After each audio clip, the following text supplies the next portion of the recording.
Well, aren't you glad God gave us Matt Staver for this generation? What a great hero he and those who work alongside of him have become to our culture. And I am also grateful that I get to speak both my time and Rick Joyner's time. Isn't that wonderful? One of my board members is already shaking his head, no, you can't. Well, you're going to have to listen very quick. They've assigned me about 12 or 13 minutes. I told my wife when I opened the refrigerator door, I talk for 15 minutes when the light comes on before I get a sandwich. So you're going to have to listen quick. I've asked the gentleman to put up behind us a picture. Now, I want to say that I'm not a great fan of art. Oh, that's kind of a frightening picture. Me twice. But that's a famous painting by a very famous author by the name of Vincent van Gogh. I was attending the dedication of First Baptist Church of Dallas just 2 weeks ago, and David Jeremiah, America's pastor, spoke, and he began by using this illustration. And when I saw that, I went home, began reading and studying a little bit more about Vincent van Gogh. All I knew was his paintings sell for a lot of money. In fact, one painting in 1990 sold for $82.5 million and then disappeared. Nobody knows where it is. Two paintings have sold for more than $50 million. The painting we're looking at was painted during the last year of his life before what most people believe was a self-inflicted gunshot took his life. 37 years old when he died. A discouraged and a defeated man who had suffered with long bouts of mental illness. The only two professions he ever pursued, he failed at both in his own estimation. You see, he was the son of a preacher in the Dutch Reformed Church. His grandfather was also a preacher.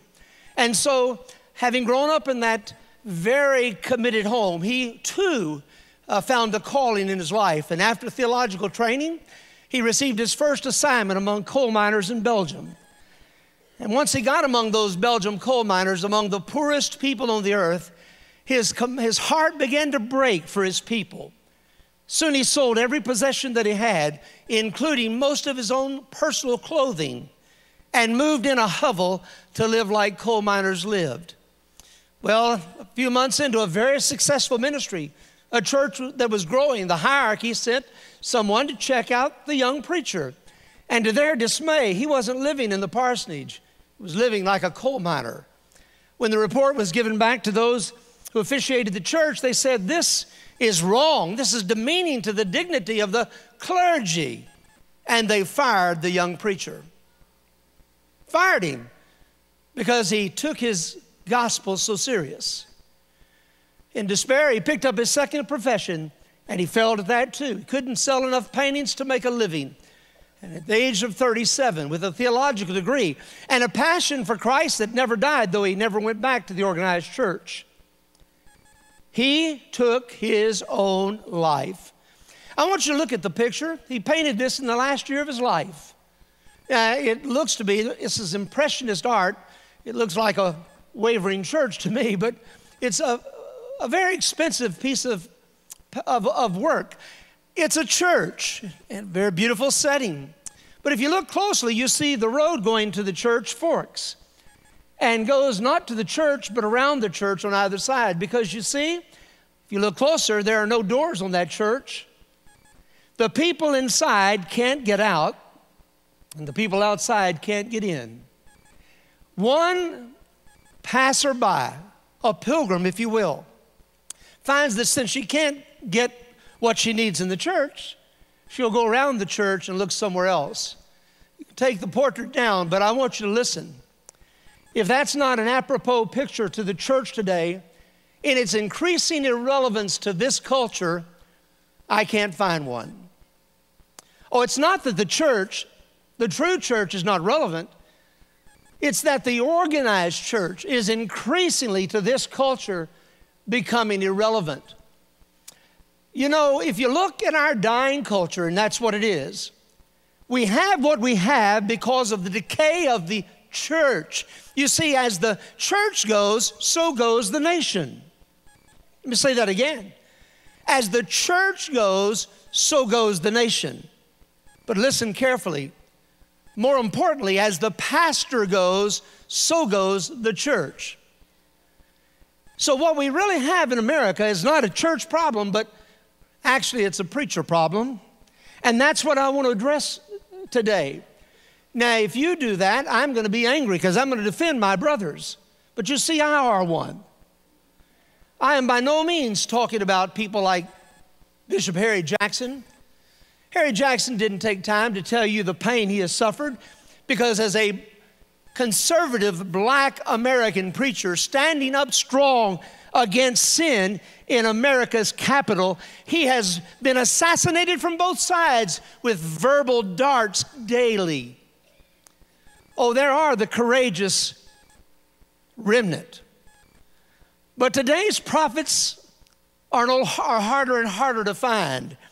I grew up under the preaching of men like Jerry Falwell, Dr. D. James Kennedy, Dr. Adrian Rogers, Bill Bright, a host of others.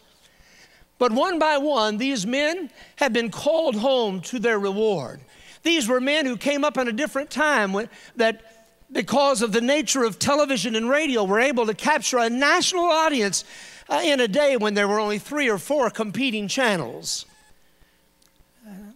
I pray there's never a day in my life when I can't turn on and listen to Adrian Rogers, that wonderful ministry that continues to the present time, and see those old pictures of Adrian on television, D. James Kennedy and Dr. Jerry Falwell, whose legacy lives on through Liberty University. But in the place of these great prophetic voices is a new kind of preacher today, and here's his message. I'm okay, you're okay, they're okay, we're okay, and it's okay. Different text each week, same message. And I'm here to announce to you, it is not okay. It is not okay. Isaiah chapter 3 describes a nation that forgets God. And in fact, if you read Isaiah 3, there's several steps of decline in that nation as it turns its back on God. But at the very beginning, it lays what I believe to be the one ingredient that is necessary for a nation to survive. There must be godly leadership. The scripture says that God will take away the judge and he'll take away the prophet. Look around today and tell me where the real ministers of justice are. Today we have very few jurists who understand that they're to administer justice, blind lady justice, whether rich or poor, financially able or not, a place where a man or a woman can go and know that a right hearing will be granted. Today the justices in large measure believe they are the arbiters of truth. They're the dispensers of revelation. And so if you look at the decline of our nation, you look at the courts, and beginning with Dred Scott, even before Dred Scott, but look at some of the incredible cases handed down where jurists in black robes act like they're the high priest of some new religion, accountable to no one, handing out a new morality, saying that a human being is not fully human if he's black. They got that one wrong, didn't they? Saying that children will be somehow damaged if they pray in public schools. I submit to you, they got that one wrong. They looked at a woman and found a new right that no one had ever seen before, a right to privacy, which meant that baby developing in her womb could be dispensed as so much blob of tissue. And now 50 million babies later, the death march is on. And now we debate whether marriage shall be between a man and a woman. I'm here to tell you folks, that's been settled already. That decision was handed out by the supreme judge of the universe. And no court has a say in that. Oh, they may pretend and they may hand us a judgment, but I'm here to say to you that is indicative of the culture we live in. And why? Listen carefully to the words of a great preacher in yesteryear. Charles Finney said, if there is a decay of conscience, the pulpit is responsible for it. If the public press lacks moral discernment, the pulpit is responsible for it. If the church is degenerate and worldly, the pulpit is responsible for it. If the world loses its interest in Christianity, the pulpit is responsible for it. If Satan rules the halls of legislation, the pulpit is responsible for it. If our politics become so corrupt that the very foundations of our government are ready to fall away, say it with me, the pulpit is responsible for it. I don't know what kind of church you attend. People say to me all the time, well, man, I wish our preacher would step out and speak out on these issues. Well, here's my advice. Love your pastor. There is no way you can possibly know the pressure on that man's life. Encourage him. But make it clear that you expect your pastor to preach the whole counsel of God. In a nation such as this, it is a sin for a preacher not to be speaking to the great political issues of our day. That's not an option. And if your pastor will not do that, bless him with your absence. Find a preacher who will. I am sick to death of people saying to me, well, I wish our preacher would take a stand. I can remember as I took stands in Pearland, Texas, and my wife is here to testify to this. I didn't always do it right. I didn't always do it as lovingly as I perhaps should have, but I stood. And I'm here to tell you, good people left in the droves because they didn't want to be in a controversial church. In fact, I helped build a bunch of good churches, as the people often scattered when I would get my name in the press, not looking for that. You find the man you're reading about in the newspaper who keeps speaking out and standing up, ignore what the critics say, and boy, you let him know you love him, pray for him, and go to that church. It is time for lay people and preachers alike to understand that we have a right to stand up and speak out. There's a little booklet. Here's what you can do for me today.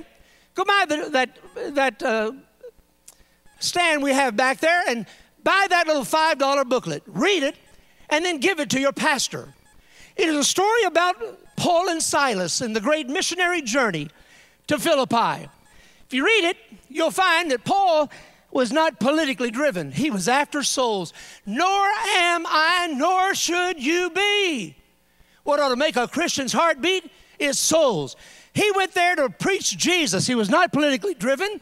He wasn't politically correct. A demon-possessed young lady came out, and what did he do? Everybody else said she's a fortune teller. He said, demon, get out. That wasn't politically correct. He wasn't politically connected. He almost got beat to death for doing that. Drug him out in the city and beat him almost to death. He wasn't politically dependent. When they threw him into prison, he called no lawyers. He simply knelt and began to pray and seek God. And boy, I'll tell you, did God ever show up? He shook that jail cell and that city almost to its core. And you know the story. Soon the magistrates are there. They're sending their messengers down and saying to the jailer, get those guys out of jail. They're causing all kinds of problems. And Paul, rather than run with his tail between his legs, then shows he wasn't politically ignorant either, but rather stood tall and said, you tell the magistrates who beat me unlawfully that I am a Roman citizen and I've got rights. And the rest of the story is this. The greatest church arguably built in the New Testament came out of that experience, the church in Philippi. The only church that stood with Paul all the way to the end. Paul left under his own strength and at his own time, but not before strengthening those new Christians in Philippi, and forever gave you and I an example of courage in the pulpit. God, give us that kind of courage once again. When the pulpit is aflame with righteousness, a nation will soon find its way. God, revive the pulpit.